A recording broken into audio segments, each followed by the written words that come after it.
Welcome to Enlightened, the enlightened journey of life. I am your host, Jen Hamilton, and it is an honor to have you here. I am a conscious life coach and women's empowerment mentor, and I activate a potent level of self and soul inquiry with my clients, which initiates deep and lasting transformation in all areas of their lives. I am here for the full human experience, authentically and audaciously sharing my magic with the world. On this podcast, we're all about mastering life on the way to enlightenment. And as we are here having a human experience, we might as well embrace it all. We play in the space of what is real and tangible, just as much as we play in the space of esoteric and metaphysical. You'll be ignited by deep conversation, whether through my own personal musings, interviews with incredible thought leaders around the world, and everyday divine humans sharing their soulful stories. Thank you for being on this journey. Let's dive in.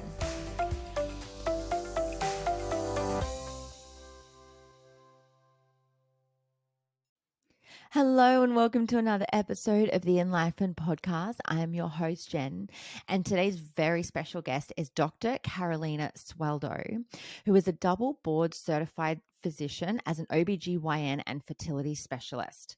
She is all about empowering women through education about their fertility and wants to empower women through reproductive enlightenment. In this episode, we dive into topics around egg freezing and fertility, and also touch on the taboo topic of abortion and the overturn of Roe v Wade in the United States. I'm so excited for this very special episode. So without further ado, let's dive in.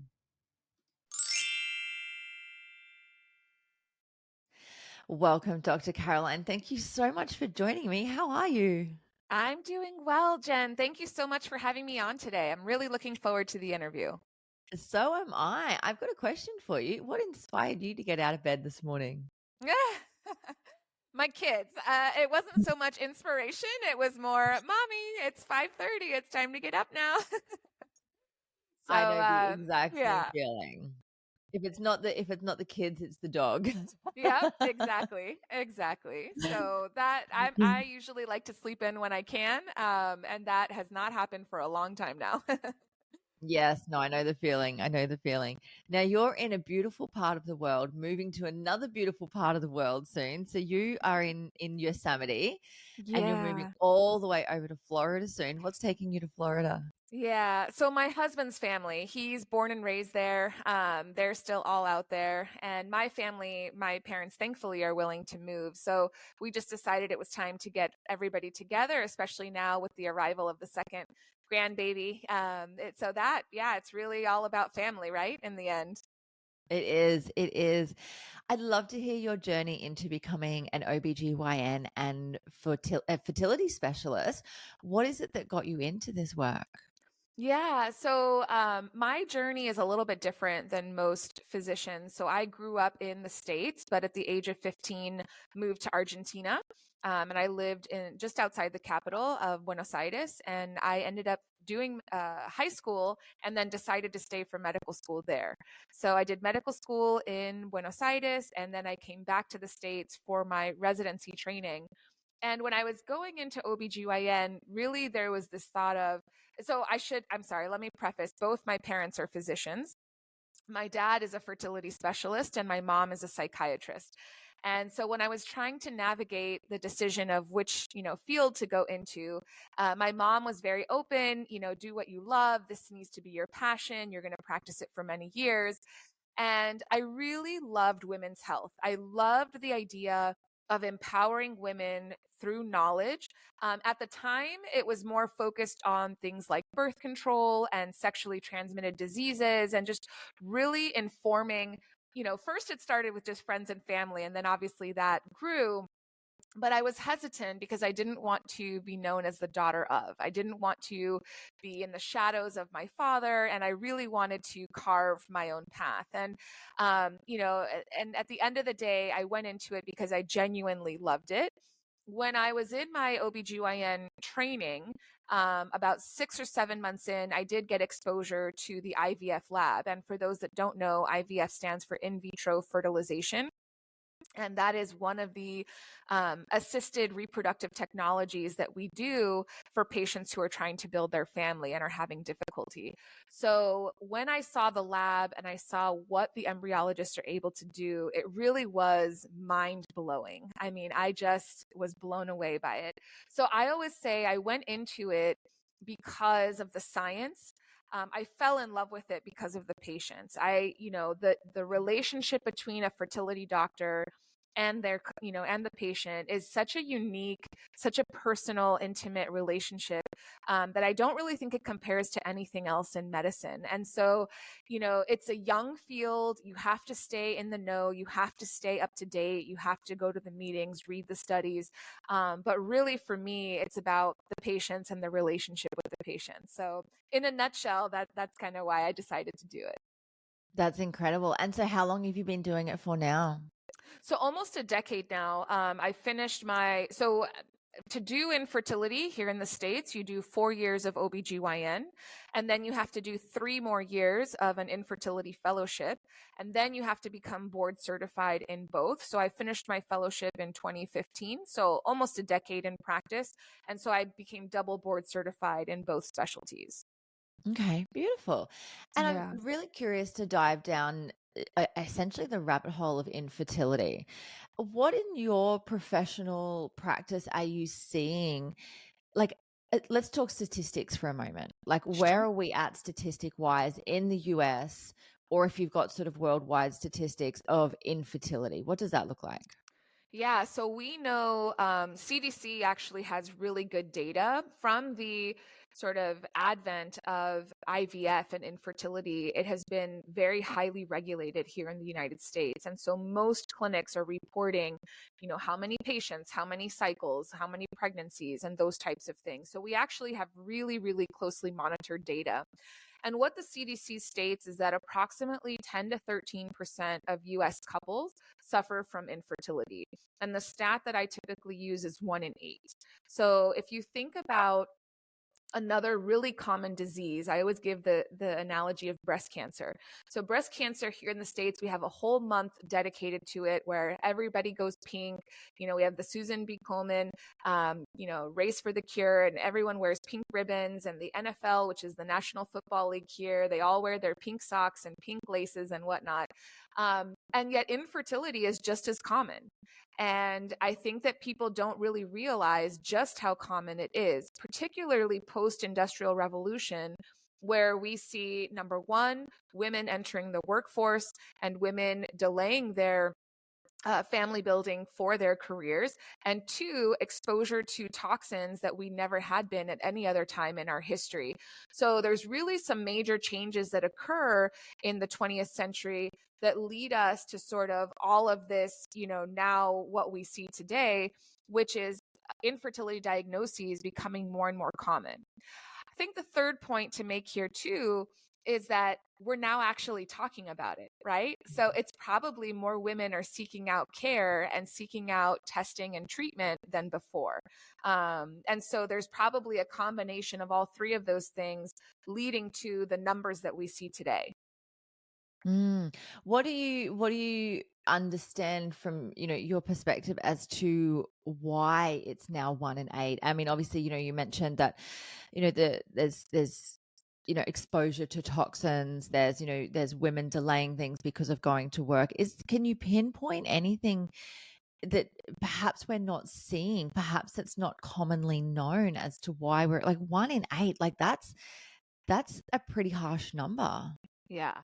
So if you think about, and I always give, this story is if you think about your group of girlfriends, right? And you probably have a group of 8 or 10 girlfriends from school or that you maybe still stay in touch with.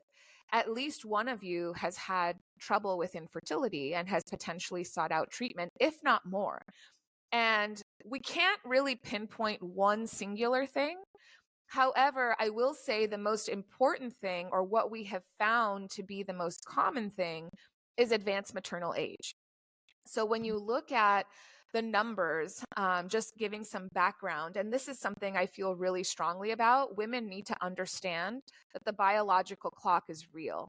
And so when we see that, women are now maybe beginning their families at 35, 37, 40.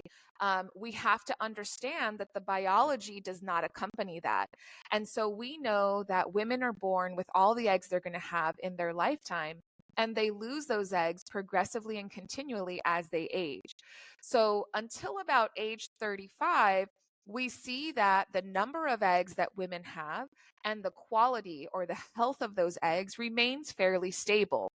And we see that both by testing for egg quantity, and we see that in the pregnancy outcomes for egg quality. So chance of pregnancy, risk of miscarriage, risk of, chromosomal issues like Down syndrome, for example.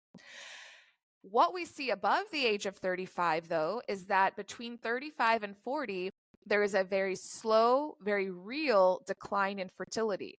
And we see that both in the number of eggs that we're working with and the quality or the health of the eggs that we're working with.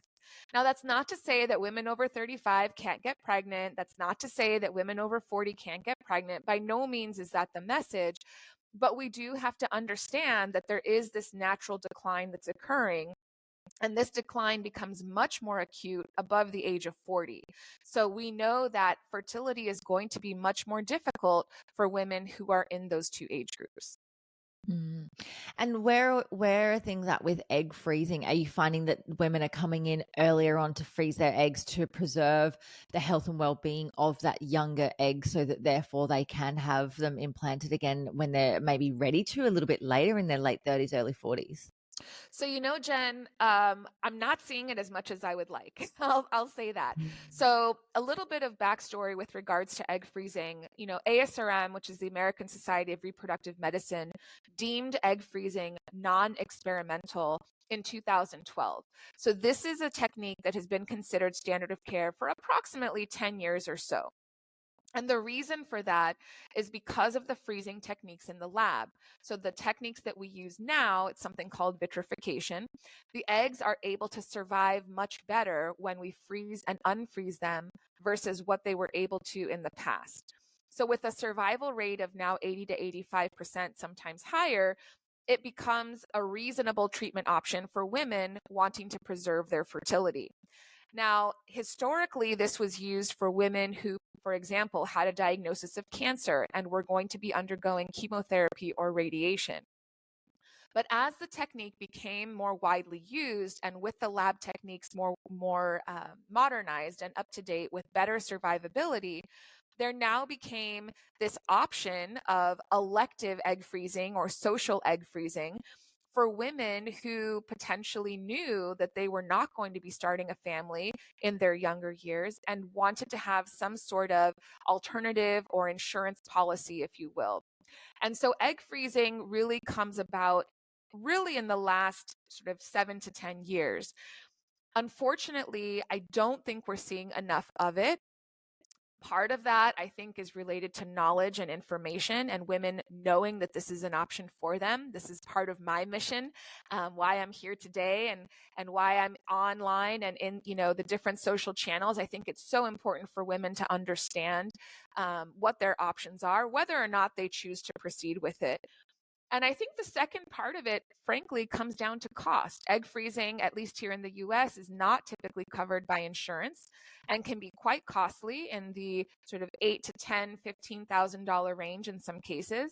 And so, for a woman who's maybe just starting her career or just finished school, that may not be a reasonable, cost expense for her. I think the counter argument to be made there is that, okay, ideally it should be covered. And that's something that I think many of us fertility specialists are working towards. But even in the setting that it's not covered, if these women know from the time they finish university that this is something they may want to do by age 30 or 32, sometime before the age of 35, then this is something that they can financially plan for, just like they would plan for a vacation or a down payment on a house. This would be one more thing to sort of add to that financial planning. Yes, I love that you mentioned that. And just for anyone listening in Australia, I have done some research. So you are able to claim back egg freezing through your private health. Now, obviously, check your level of cover with that. Remembering that there is a 12-month waiting period on a new policy. So if you are thinking about doing it, 12 months down the track, now would be the time to start looking into that. As far as Medicare goes, which is essentially our free or subsidized medical assistance program here in Australia, for egg freezing, if a person has a condition that affects their fertility, like severe endometriosis or cancer that requires chemotherapy, Medicare will cover about half. In 2020, according to Monash IVF, egg freezing is $5,000 plus medication and hospital charges of about $3,000 to $4,000. So please just remember, though, that is a ballpark figure. That was correct, February of 2023. It might change, and always obviously, seek guidance either through your healthcare professional and your provider.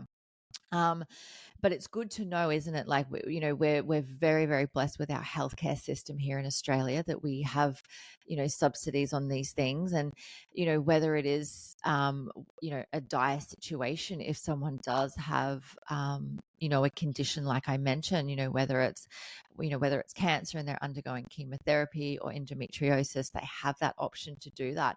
And, to be Absolutely. really honest with you, Dr. Carolina, I've not really heard of it in my field. It's always just been like, I mean, I fell pregnant at 27, Hmm. and I was sort of, in that healthy range. It wasn't really an option because, I mean, with my first pregnancy, I wasn't trying. I'd just come off the pill, and I'd Hmm. been on and off the pill for about 14 years. Hmm. And I didn't even have a period, and I fell pregnant as soon as I came off it. And unfortunately, that ended up being an ectopic pregnancy.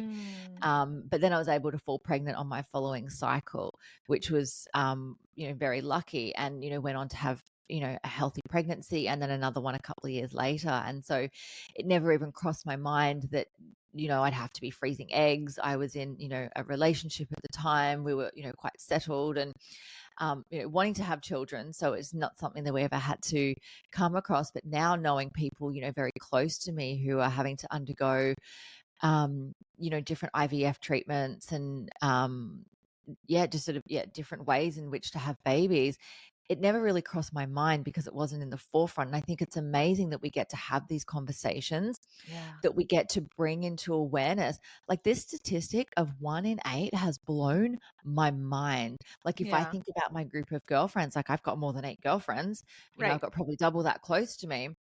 And it's like, essentially 2 of those in the Hmm. group, may go through this experience. And I think we need to make some noise about this.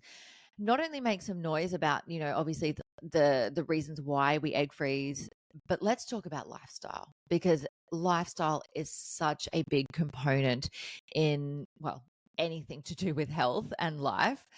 From your perspective as a medical professional, what is it that you're noticing about, let's talk about women first, Sure. women's health, because if we're Sure. talking about, preserving eggs and the health of eggs, we're going to talk about women's lifestyles. What is it that you're noticing, that perhaps women, is it the stress, is it the food, is it the lack of or more of something in particular? Sure. So I think, the first comment or the first message for the audience is that reproductive health is health. So if you are not generally healthy, then your reproductive health is going to be impacted. And that it just falls in line with our biology, because the body sort of goes into, survival mode or inflammation mode. When you look at the stats here in the US, I mean, there's some studies reporting up to a third of US adults being obese classified by a body mass index over 30. We really see that weight plays a huge role in fertility. Now, that can go both ways. If you are extremely underweight, that can also impact. There's a lot of really good studies, particularly in women with eating disorders, anorexia, bulimia, et cetera, the impact that can have. But if you are underweight or significantly overweight, both of those are going to impact fertility. They do it in different ways. So with obesity, we know that there at least one mechanism is that the fatty tissue has an enzyme called aromatase. And not to get too medical here, but that aromatase enzyme basically makes estrogen. And so if the brain and the ovary need to have regular communication, a conversation like you and I are having today, that fatty tissue is basically a conference room full of people chattering, that are interfering with the normal communication between the brain and the ovary. And so it can definitely alter ovulation cycles. There's also a huge impact, and they're looking a lot into, our hormone balance with sleep. So people who are night shift workers tend to have more irregular cycles, tend to have more problems with fertility. And it's not just night shift workers. We see that people who have sleep disorders, sleep apnea, insomnia, things like that, we've actually seen impact fertility as well. And then I think, there are some substances that are common sense, things like tobacco, things like alcohol. And I will say, and you can share maybe the perspective from Australia, but here in the US, alcohol is so pervasive in our culture. It's very, very normalized. And most social gatherings, most social functions, alcohol is incorporated. Typically processed yummy foods are also incorporated. And so if that is, something that's normal for you, then making those adjustments is going to be a significant change to your lifestyle.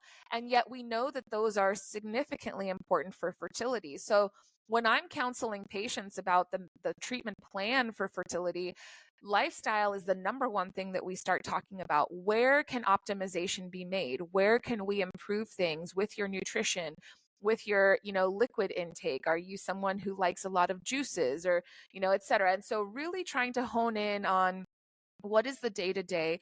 You mentioned stress, and I think this is a great side note that I want to make. Maybe not a side note, maybe more like a tangent. We'll go down for just a minute. Go there. But we see in this sort of modern day world that most humans are living with these sort of baseline chronic levels of sort of elevated stress in their body. And it's not a stress of like, oh, I'm going to die, right? It's not this like acute traumatic thing, but it's this slow, almost like a slow burn. It's almost like this just daily small incremental doses of chronic stress that is impacting not only, mental well-being, but also the body, right? So when a body is exposed to chronic daily inflammation, chronic daily stress, there is going to be long-term impacts to that. And even though we are the most technologically advanced that we've ever been at any point in our history, we do find that these rates of chronic stress are at a higher point than any other time in our history. And not to get too far down this rabbit hole, but looking at rates of anxiety, depression, panic attacks, things like that, particularly in this COVID, post-COVID world, we see them at rates that we never have before at any point in human history. And so we know that all of those things are going to be playing into our reproductive health and the body's ability to function the way that it needs to. I love that. From obviously, you're in the medical field. From a medical perspective, what is happening to the people that are experiencing, stress, depression, and anxiety? Are they being medicated, or are they actually being spoken to about lifestyle and the ways in which, things can be controlled, through awareness? Like personally, as a coach, like I teach people awareness. I teach people how anxiety comes about and then the things that they can do. But in the medical field, which is very different to how I operate in my profession, is it just medicated? Is that just sort of, are we load stacking pharmacology? Yeah, and I would say I think we're getting better. I think there was a tendency, particularly in Western medicine, to very much treat with something, right? So in the same way that you would treat high blood pressure with the pill, you treat diabetes with the pill. So now we're going to treat depression with a pill, anxiety with the pill, etc. I think now we understand it really needs to be a balance. There is absolutely a biological undertone that needs to be addressed medically. So I do wholeheartedly believe in the medications, but I think that is one aspect to the treatment. And I think, we in Western medicine now talk a lot about multidisciplinary approaches. And so really, yes, working with a doctor for medication purposes will be very important, but also working on the mental health. So we talk about biopsychosocial, right? So what are the lifestyle or social pieces that can be optimized? What are the psychological or mental health pieces that can be optimized? And then what are the biological pieces that can be optimized? Yeah, I love that. What about food? Does food play a role in it well, in reproductive health? Obviously it plays a part in lifestyle. I mean, 1 in 3 for obesity, like that statistic is mind-blowing as Massive, well. right? Yeah. What are we seeing as far as, food? Is it the trends of people, going on these fad diets perhaps? Like there's the keto, there's paleo, there's, high carb protein, all of the different things. Like, are we It's a just buffet. Take your pick, right? exactly right? Are we just, screwing up our systems completely by jumping on board the next best thing? Sure, sure. So I will start by saying, when you talk about nutrition and diet, the studies can get a little bit more gray because if you're not monitoring those patients exactly what they're intaking, if it's guidelines and then you're sort of relying on the study person to do it, it may or may not happen, right? But we do know something very real, and we know the processed foods are usually not good. Unprocessed foods are usually good. And so when I'm talking to patients about nutrition and lifestyle, I think number one, if you have struggled with nutrition your whole life, this is not something you can do alone. This is really something that requires accountability. And we know, and this is documented across medicine, that people who have attempted weight loss, diet modification, insert whatever lifestyle change, when you had accountability, the success rates were dramatically higher than when it was self-reported change or self-induced change. So number one, I think accountability is huge. Number two is working with somebody who understands your condition or your disease.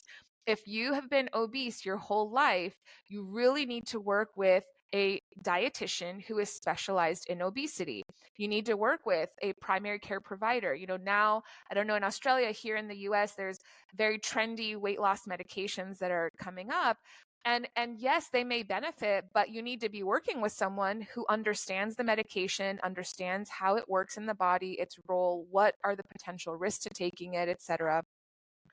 And really focusing on, for example, a condition that I deal with often is PCOS, or a condition you mentioned earlier was endometriosis.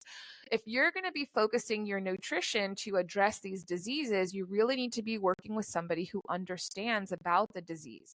So it's going to be really individually tailored. I don't think that there's any studies showing that one diet is particularly superior to another, keto versus paleo versus, et cetera.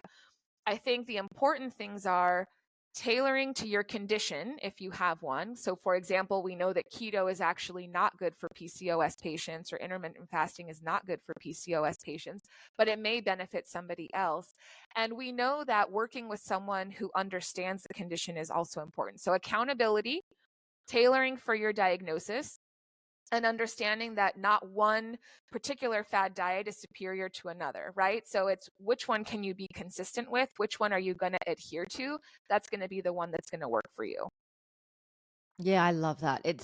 And so interesting, isn't it? Because I think, since the time of social media and more things being available on the internet and sponsored ads that we just see popping up all Yes. of the time, and influencers as well, plugging products, plugging supplements, with absolutely no idea of, any sort of a health background. I don't know about in the US, but I know that in Australia, general physicians, doctors, they don't have the nutritional training Mm. behind them. I Mm-hmm. mean, they're incredible. Obviously, Mm-hmm. absolutely, pharmaceuticals have a space where they're needed. Mm-hmm. And they literally save lives, um, but that's generally what GPs do. What I find here in Australia is that, you go in with a particular condition, diet and lifestyle and even exercise is not even considered. And even Mm.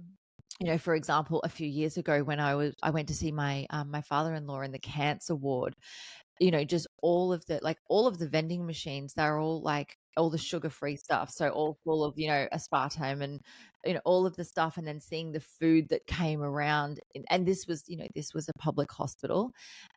Even in the private though, like the food itself isn't, Yep. acknowledged for the nutritional content which is going to support the body. And I'm quite loud in this space. Like, I'm such an advocate for nutrition because, and for me personally, it's intuitive nutrition.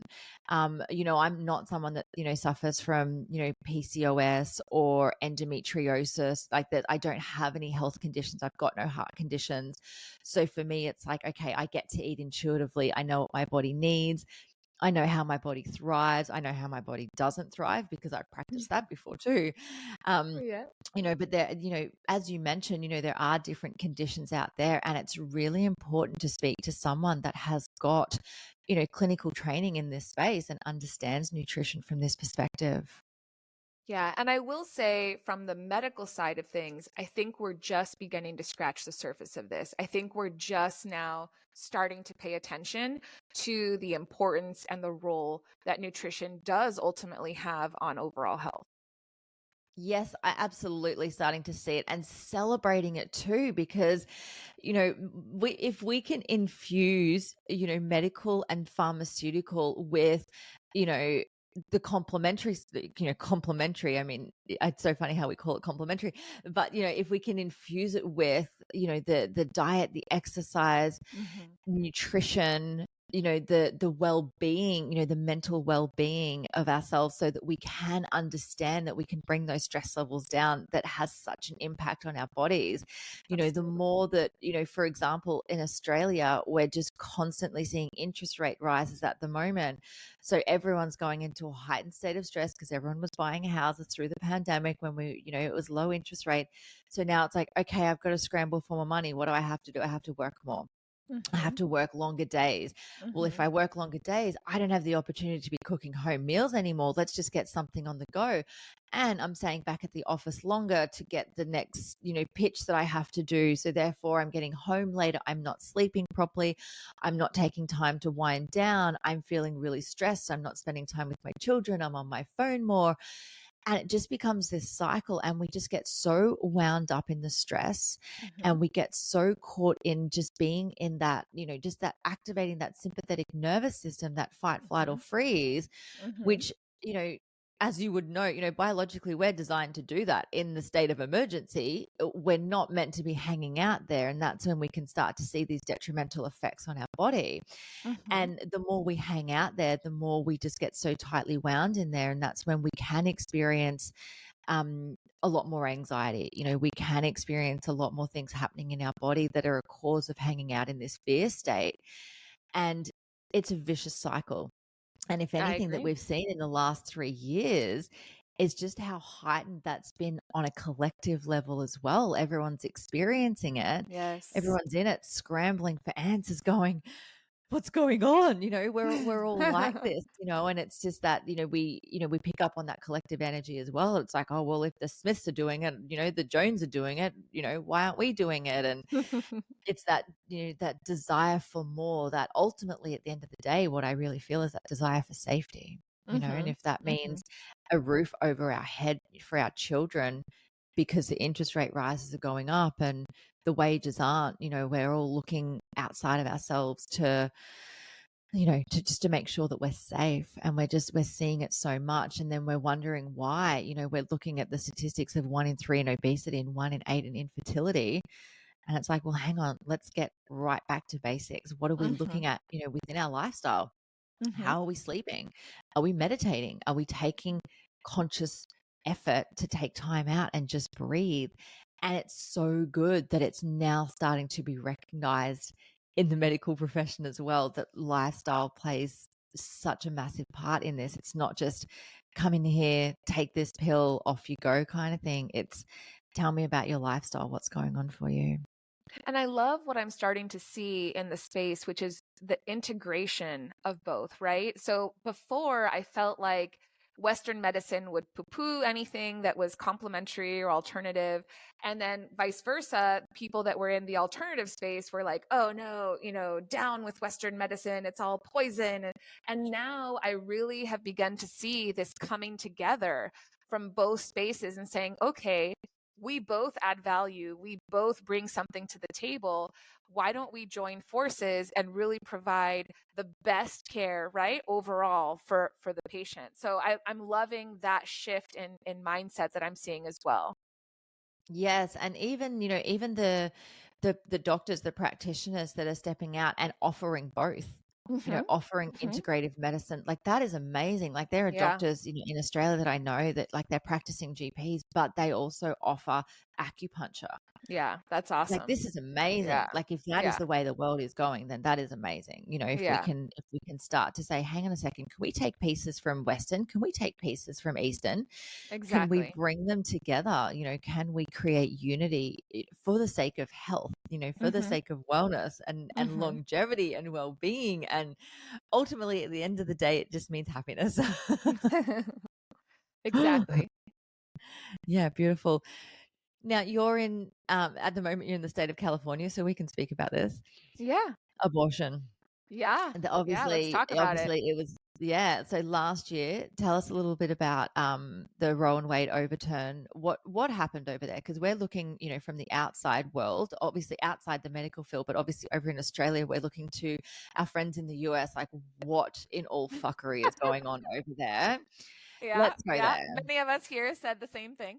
No, so basically, I'll try to synthesize this as much as possible. But last June, the Supreme Court, which is the highest court here in the United States, made the determination that the verdict in Roe v. Wade had overstepped federal bounds, and so essentially overturned the verdict and returned to the states the autonomy to legislate abortion.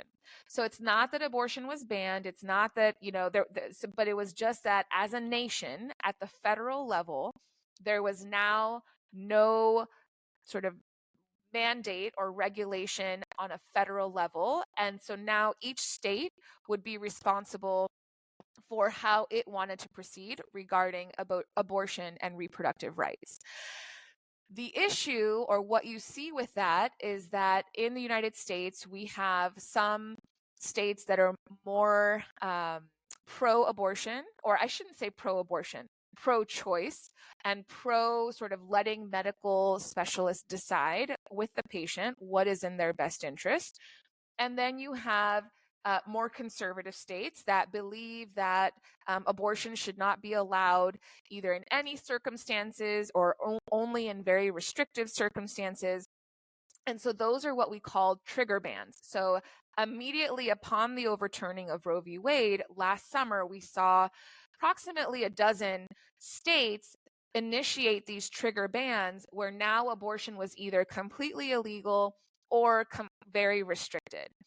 And unfortunately, what the downstream consequences, right? Because it's not just about abortion. There's a lot of other things that fall under that umbrella. And the downstream consequences of that were now an impact to being able to treat women who were going through abnormal pregnancies. I had colleagues in the state of Texas who were not able to obtain medication, specifically called methotrexate, to treat an ectopic pregnancy. Right. And so you see this whole downstream of effects from this decision.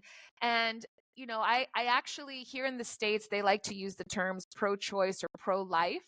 And as a fertility specialist that helps build families, I got a lot of pushback of like, well, how could you in any way support abortion? And I said, well, it's not that I support abortion. I support choice. I support that this needs to be a medical decision between the patient and her doctor, and there is no role for politics or government in this. That's what I support.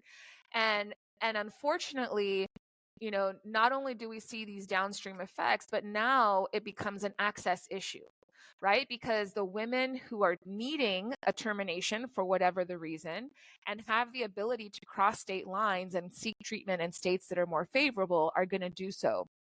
And so what you see is that the sort of lower set socioeconomic classes, and particularly that ends up being minorities, end up being unfairly impacted by these decisions. From a reproductive health standpoint, and I stand behind ASRM, which is the American Society of Reproductive Medicine, and ACOG, the American College of OBGYNs.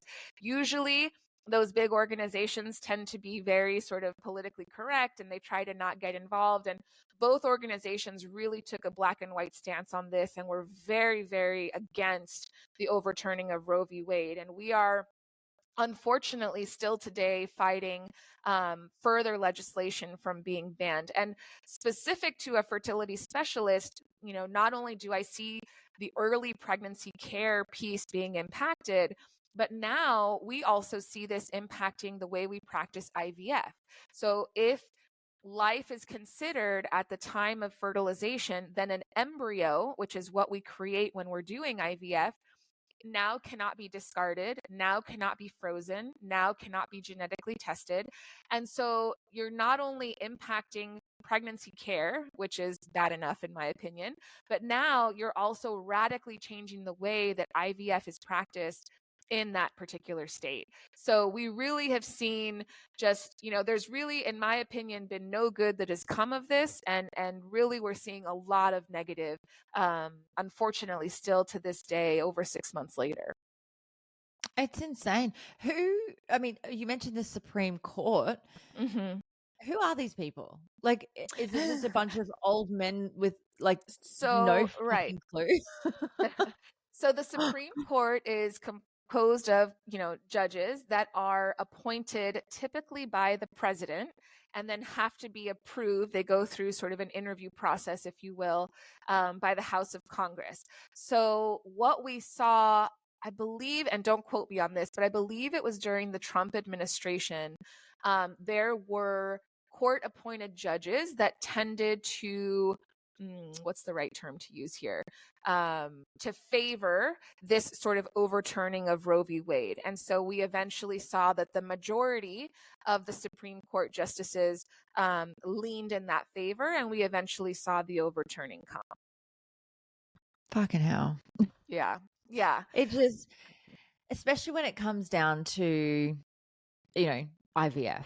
I mean, come on. Yeah. I'm kind of speechless right now, which is hard for me. It's really been tough. Again, as a women's healthcare advocate, as a fertility specialist, I always tell people, my couples, their pregnancies, those are some of the most desired pregnancies on the planet. And yet sometimes they still have to terminate for X reasons, right?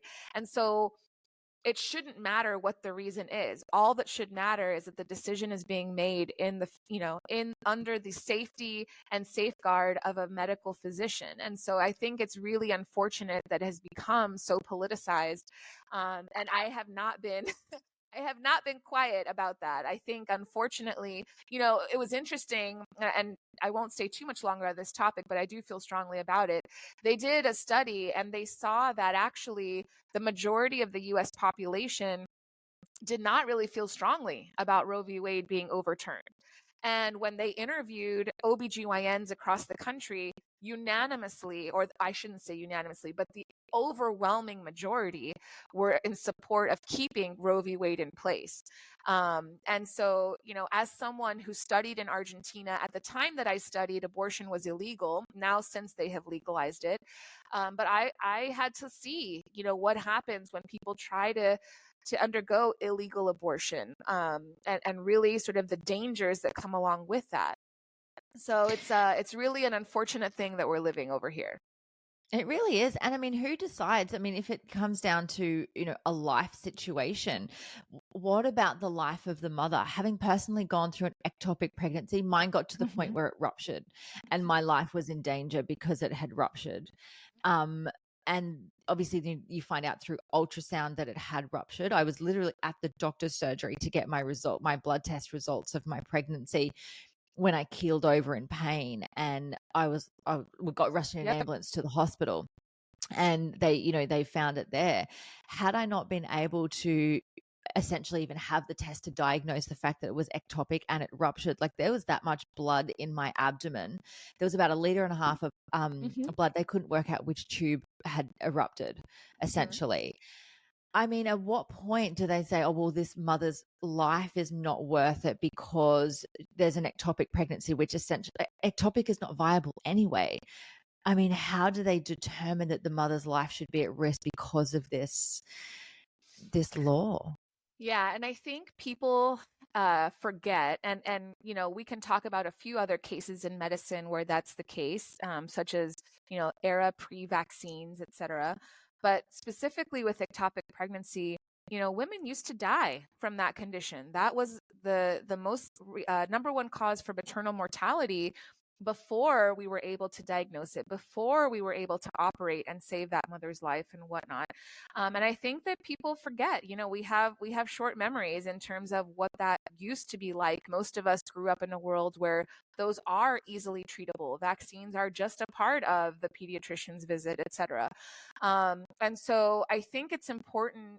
And I think what you're going to see is an impact to maternal health. Again, I come back to miscarriages where there's a bleed or there's infection or an ectopic or whatnot.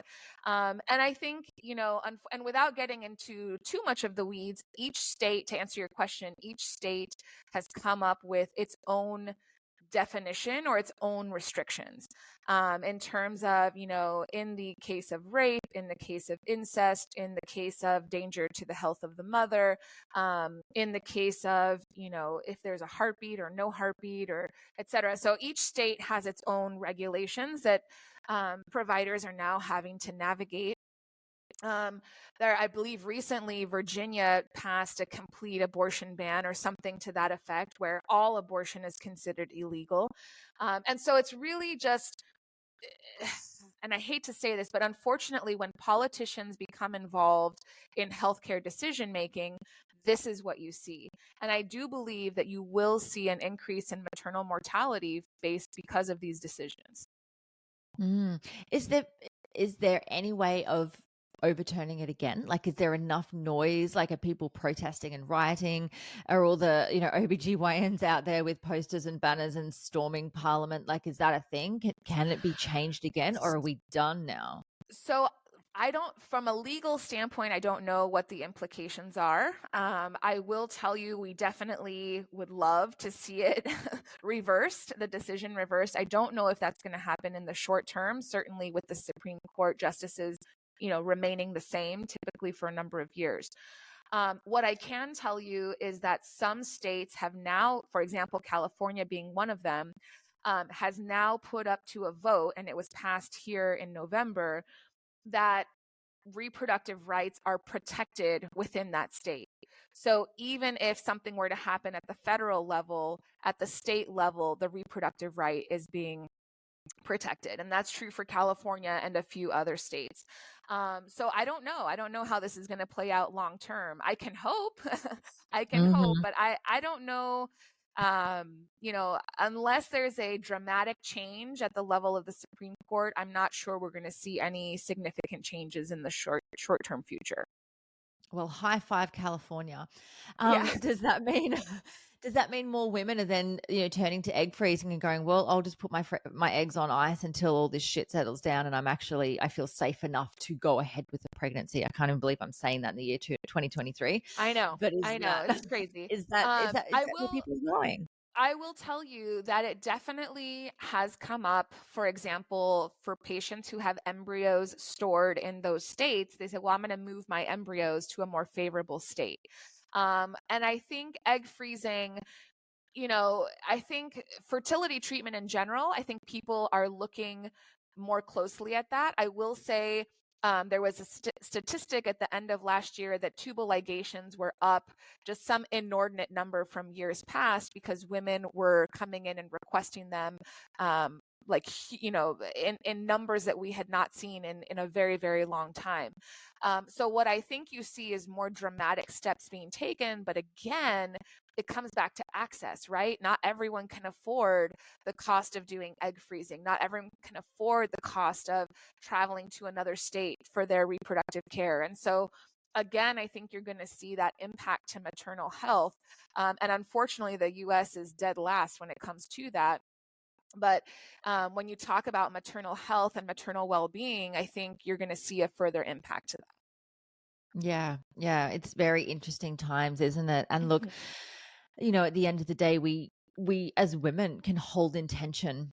We can hold love for our sisters going through this, anywhere in the world. It is sad and it's disappointing that we're at this point, but we're here and we can't deny it. And what we can do is we can just support others, in the way that we can, and hold space for and hold intention that things start to change, and that, that women get the best care that they possibly can in the state that they can. And, and I think using your voice too, I think a lot of times we have this idea of like, well, it doesn't directly impact me, or it doesn't directly, I'm a fertility specialist, I'm practicing in California, that was not, impacted. I, never had issues with fertility or the need for reproductive, termination or anything like that. But I would argue that that's not the point. The point is that all women should have that same experience. And so using your voice is just as important as somebody who's maybe in the trenches or in, seeing those things in the day to day. 100%. Let's get loud. I love activism, I love, fighting, and, not necessarily fighting in, in a war way, but, fighting from a place of, fighting for the helpless, or the people that don't have a voice, or that, need the support around them because of this injustice. And oh gosh, I could talk about this all day. Thank you so much for being, for just being so open in this conversation, and just being able to speak, obviously legally about it, but, from your professional opinion as well. Now, you've got a YouTube channel, and we will direct to that over in the show notes. Tell us about your YouTube channel. What can we find on there? Yeah, so I started last spring. It was actually brought to my attention that something like 40% of Americans consume their healthcare information online. And so I said, okay, if that's where my patients are, then that's where I need to be. And so you'll find me on Instagram, you'll find me on Facebook, and you'll find my YouTube channel as well. All of them, it's just my name, Dr. Carolina Sueldo. And really the big message there is information. I really talk about on my YouTube channel all things related to infertility. And they're really just short 10-minute clips because I have a short attention span. And so really just trying to give snippets of information that is vetted information from a healthcare professional. Of course, it's not medical advice. It's only for educational purposes, but it's really meant to empower women so that, if they're not getting the answers from their healthcare providers, that they have somewhere to turn to explore information about their fertility. Beautiful. Amazing. And before we wrap up, Dr. Carolina, have you got one piece of advice or wisdom that you would like to impart on our listeners? Yeah, if I could say one takeaway thing is know your body. Know your body, know your options. I think as a fertility specialist, there's a perception of, well, she wants everyone to do egg freezing, or she wants everyone to do IVF. And it could not be further from the truth. It really is about, understanding the biological clock, understanding your body, understanding what's normal, what's not normal. And if you're not getting your questions answered, then let's go get them answered somewhere else. Really just being a self-advocate, I think, is so powerful in today's healthcare space. I love it. Thank you so much for joining me on this episode. You've been an absolute wealth of knowledge. And we can't wait to see you over on YouTube. Thank you so much, Jen. Thank you so much for joining me for this episode. I hope you love the Enlightened podcast, and the biggest compliment you can give me is subscribing to this podcast, sharing it, and leaving a rating and review. Feel free to follow me on Instagram. My handle is @JenHamiltonOfficial, and the podcast handle is Enlightened_podcast. You can also find the video version on YouTube on my channel. Just search Enlightened, and don't forget to hit subscribe. Have a beautiful day and enjoy living the enlightened journey of life.